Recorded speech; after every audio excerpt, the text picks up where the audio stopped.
నిజం తెలిసిపోయిందనమాట. నాకు నిజం తెలిసాక గుండాకి చేస్తాం అనుకున్నాను. ఇంత ధైర్యం ఎక్కడి నుంచి వచ్చిందిరా? వాడే ఇచ్చాడు. వాడెంత ధైర్యం ఇచ్చాడంటే 10 కోట్లు ఇస్తావా, అది తీసుకుని నేను నీకు ఫేవర్ చేయాలా? అంటే నేను నీకు ఫేవర్ చేసి వెళ్ళి జైల్లో కూర్చోవాలా? జైలుకి వెళ్ళకపోతే చేస్తావా? నీకు ఎగెనిస్ట్గా వాదించే పీపీ ఎవరో తెలుసా నీకు? నువ్వు ఆలోచించే లోపే నీ ఆలోచనలన్నీ పసిగట్టగలవాడు. నీ మీద ఉన్న ఎవిడెన్స్లన్నీ నీకు ఎగెనిస్ట్గా ఉన్న సంగతి గుర్తుపెట్టుకో.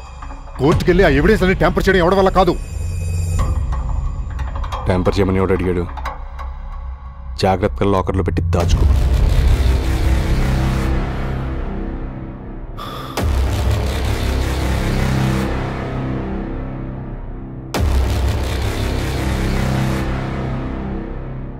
ఇప్పుడు నేనేం చేయాలి? నా కోసం 3 చిన్న చిన్న పనులు చేయి చాలు. ఏంటవి?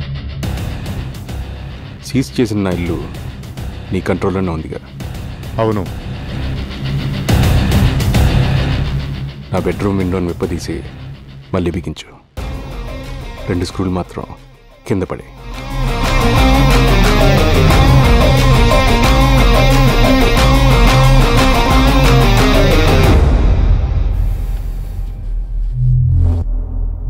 అలా చేస్తే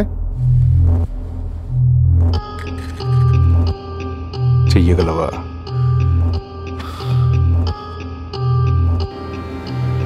ఆ రెండోదేంటి? నా వైఫ్ మర్డర్ అయిన రోజు మా కాలనీకి ఒక కార్పెంటర్ 7ంటికి వచ్చి 7:30కు వెళ్ళిపోయాడు. తన ఎంట్రీ సీసీటీవీ ఫుటేజ్ ఉంచి ఎగ్జిట్ మాత్రం డిలీట్ చేయి. వాడికి ఈ కేసుకి సంబంధం ఏంటి? ఆ సంగతి పీపీ కోర్టులో వాదిస్తున్నప్పుడు నీకే తెలుస్తుంది.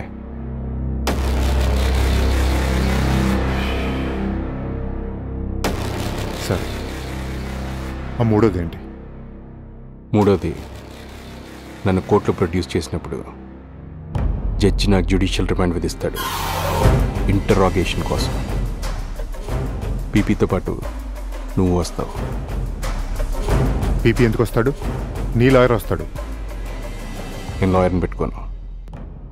పీపీఏ నా లాయర్.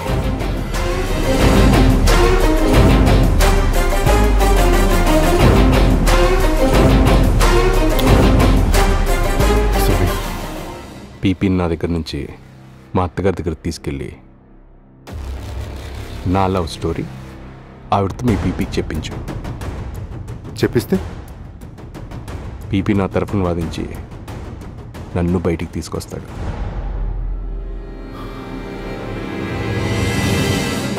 పీపీ నీ తరఫున వాదిస్తాడు, ఏంటి గ్యారంటీ? నా సినిమాలు చూస్తావా? Yeah, in fact I'm a good fan of you. మీ స్క్రీన్ ప్లేని గెస్ట్ చేయడం చాలా కష్టం కదా. ఇది అంతే. నీకు ఇప్పుడేం అర్థం కాదు. నేను చెప్పినట్టు చెయ్యి.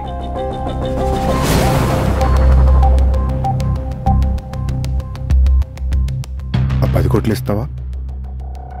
ఆ డౌట్ ఎందుకు వచ్చింది? అంటే అన్నీ చిన్న చిన్న థింగ్స్ కదా అని.